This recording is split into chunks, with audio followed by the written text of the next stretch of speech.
ಕಾಕ ಹೊತ್ತು ಮುನಗಾಕ ಬಂದೈತಪ್ಪ. ನಮ್ಮ ಮನೆಗೆ ಹೋಗಿ ರೊಟ್ಟಿ ಗಂಟು ಇಸ್ಕೊಂಬರ್ತೇನೆ. ನಿಮ್ಮ ಮನೆಗೆ ಹೋಗಿ ನಮ್ಮ ಮನ್ಯಾಗ ರೊಟ್ಟಿ ಗಂಟು ಕಟ್ಟಿಸ್ಕೊಂಡು ಅಟ ಅಂಗಡ್ಯಾಗ ಸಂತಿ ತೊಗೊಂಡು ಬರ್ತೇನಪ್ಪ. ಸಕ್ಕರೆ ಚಾಪುಡಿ ಎಲೆ ಅಡಿಕೆ ಅಟ್ಟು ನುಚ್ಚದು ಕಟ್ಟಿಸ್ಕೊಂಡು ಬರ್ತೇನೆ ನಾನು. ನೀನು ಇವ್ನು ನೋಡ್ಕೊಂತಿರ್ತೀಯಪ್ಪ. ನಾ ಹೋಗಿ ಬರಲಿ ಅಟ್ 5 ಗಂಟೆ ಸುಮಾರು ಭೀಮ್ಸಿ ಬರ್ತೇನೆ ಅಂದಿದ್ನಲ್ಲ ಮರ. ಒಟ್ಟು ಬಂದಿಂದ ಹೋಗಿದ್ರೆ ಬೇಸಕ್ಕಿತ್ತ. ನಾನೊಬ್ಬವ ನೀರು ಕಟ್ಟಿಗೆ ಎಲ್ಲ ಸಜ್ಜು ಮಾಡಿಡ್ತಿದ್ದೆ. ಅವನ ಕುರಿ ತಿರುವುತಿದ್ದ. ಮರಿನ ಇದ್ರಾಗ ಬಲಿ ಬಡ್ದು ಬಲಿ ಹಾಕ್ಬೇಕು. ಜಾಳ್ಗಿ ಸುತ್ತು ಕಡೆ ಜಾಳ್ಗಿ ಬಡಿಬೇಕು, ಮರಿ ಹಾಕ್ಬೇಕು. ಒಟ್ಟು ಇನ್ನೊಂದು ತಾಸು ನಿಂದ್ರು ಮರ, ಇನ್ನೊಂದು ತಾಸು ನಿಂತು ಹೋಗು. ಸೈಕಲ್ ಮೋಟ್ರ್ ಒಂದು ಇಲ್ಲಲ್ಲೋ ಮಳೆ. ಬರಾನ ಹೋಗಿ ಬರಾನ ಬಂದೇವಿ ಅನ್ನಕ ಅವ ತೊಗೊಂಡು ಹೋಗ್ಯಾನ ಭೀಮ್ಸಿನ. ಅವ ಬಂದಿಂದ ಹೋಗೋದಕ್ಕ ತಗೋ. ಮತ್ತು ಅವ ಬಂದು ಗಾಡಿ ಕೊಟ್ಟನಂದ್ರೆ ಅವಾಗ ಗಾಡಿ ತೊಗೊಂಡು ಹೋಗಾಕ ಬರ್ತೈತಿ. ಆ ತೀರ್ಥಪ್ಪನ ಹೊಲ ಕುಲ ಆಗೈತಂತ ಅವ್ರ ಹೆಸರಿನ ಹೊಲನ ಅವರು ಕಟಾವು ಹಾಕ್ಸ್ಯಾರ. ನಿನ್ನೆ ಹೊಲ ಕುಲ ಆಗೈತಿ. ನಮ್ಮ ಹೊಲಕ್ಕೆ ತರಬ್ರಿ ಕಾಕ ಅಂತ ಹೇಳ್ಯಾನ. ನಾಳೆಗೆ ಅವ್ರ ಹೊಲಕ್ಕೆ ತರ್ಬೋನು. ಮತ್ತು ಮನೆಗೆ ಹೋದೆ ಅಂದ್ರೆ ಅವಂಗೊಟ್ಟು ಭೇಟಿಯಾಗಿ ಬಾ. ಹ್ಞೂ ಬಾ, ಹೇಳಿದ್ದವ ಮನೆ ಹೇಳಿದ್ದ. ಹಾಂ ಹೊಕ್ಕೇನು ತಗೋ. ಅವನಂತೆಲ್ಲ ಹೋಗಿ ಹಂಗಾರ ನಾಳೆಗೆ ಅವನ ಅಂತಲೇ ತರ್ಬೋ ಹೊಲದ ಸಂತಿ ಇಸ್ಕೊಂಬರ್ನಂತ.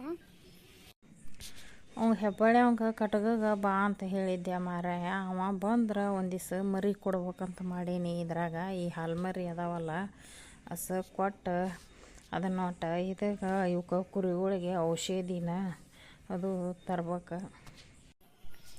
ಇನ್ನೊಂದು 6 ತಡಿಯೋ ಮಾರ. ಅಟ ಮಾನಮಿ ಮಾನಮಿಗೆ ಕೊಡೋಣ ಅಂತ. ಅವಾಗ ಒಟ್ಟು ರೇಟ್ ಹಾಕವು. ಇನ್ನೊಂದು ವಾರ ತಡಿ, ನಾನು ಕೊಡುವುದಾವು. ನಾನು ನೀನು ಕುಡೆ ಇಬ್ಬರು ಕೊಡೋಣಂತ. ಆ ಮುತ್ತಪ್ಪ ಒಂದು ದಿವ್ಸ ಕುರಿನ ಪಾಲ್ನಂಗೆ ಹಚ್ಚಾನಲ್ಲ, ಅವನ್ನ ಹೊಡ್ಕೋತೇನೆ ಅನ್ನಕತ್ತಾನ. ಏನೋ ಅಟ್ ಕೊಡ್ತಗೊಳು ಯಾವಾರ ಜೋರಾಗ್ಯಾವಂತ ಅವನು ಕೊಡ್ತೇನೆ ಅನ್ನಕತ್ತಾನವ. ಮತ್ತು ಹೆಂಗೆ ಅವನು ಕುರಿ ನೀನ ಕಾಕೋತೀನ ಕಾಕೊಂಡು ಅವಂಗೆ ರೊಕ್ಕ ಕೊಡ್ತೀನಿ ಹೇಳ್ಯಾನ ಕಾಕ ನಿನ್ನ ಮುಂದೆ. ಹಂಗಾರ ಹಟ್ಟಿ ಹಬ್ಬದ ಮಠ ತಡಿಯೋಪ್ಪ. ದೀಪಾವಳಿ ಹಬ್ಬದ ಮಠ ತಡಿ. ಅತ್ತಾಗ ಇವನು ಕಾಲನ್ ಮರಿ ಅದು ಕೊಟ್ಟಿವಿ ಅಂದ್ರೆ ಕೈಯಾಗ ರೊಕ್ಕಕ್ಕವು. ಆಗ ಅವನ್ನ ಹಂಗಾರ ಇಲ್ಲೇ ನಾವು ನಮ್ಮ ಹಿಂದಿನ್ಯಾಗ ಇಟ್ಕೊಳಕ್ಕೆ ಬರ್ತೈತಿ. ನನಗೆ ಮನ್ಯಾಗ ಇನ್ನೊಬ್ರು ಅದ್ರ ಬೇಸಕತ್ತವ ಮರ. ಅಲ್ಲಿ ಮನ್ಯಾಗ ಇತ್ತಾಗ ಇಲ್ಲೇ ನಾನು ಒಬ್ಬನಂಟಿಗೆ ಆಗಿಬಿಟ್ಟೇನೆ. ಒಂದು ಹುಡುಗನ ಶಾಲೆ ಬಿಡಿಸ್ಬೇಕಂತ ಮಾಡೀನಿ. ಶಾಲೆ ಬಿಡಿಸಿ ಕುರಿಗೆ ಹಾಕ್ಬೇಕಂತ ಮಾಡೀನಿ. ಆ ಸೊಳೆ ಮಗ ಚೆಂದಾಗಿ ಶಾಲೆಗೂ ಹೋಗೋದಿಲ್ಲ. ಒಂದಿನ ಹೋದಂದ್ರೆ 9 ದಿನ ಊರಾಗ ಅಡ್ಡಾಡ್ತಾನೆ. ಅವನು ಊರಿಗೆ ಕರ್ಕೊಂಬರ್ಬೇಕಂತ ಮಾಡೀನಿ.